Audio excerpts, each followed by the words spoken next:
Main road traffic. வேகமா வந்த ஒரு பஸ் சிவா மேல இடிக்க வருது. சிவா அப்படியே சிலையா நிக்கிறான். சட்டியிலிருந்து ஒரு சொட்டு தண்ணி விழலாமா வேண்டாமான்னு விளிம்புல ஆடுது.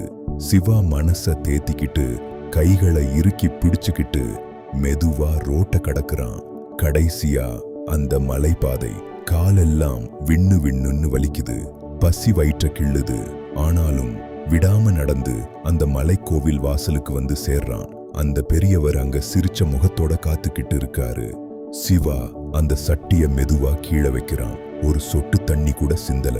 சந்தோஷத்துல கத்துறான், நான் ஜெயிச்சிட்டேன். பசி தெரியல, வலி தெரியல, எவன் திட்டுனானும் காதுல விழல. நான் ஜெயிச்சிட்டேன். கொண்டா அந்த தங்கத்தை. பெரியவர் அந்த மரத்தடி பள்ளத்துல பாரு அப்படின்னு சொல்றாரு. சிவா ஓடிப்போய் தோண்டி பார்க்கறான். ஒரு பை இருக்கு. ஆசையா அதை திறக்கிறான்.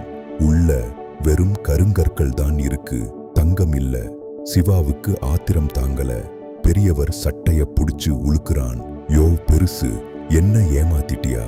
வெறும் கல்லுக்காகவா என்ன சாகச பயணம் செய்ய வச்ச?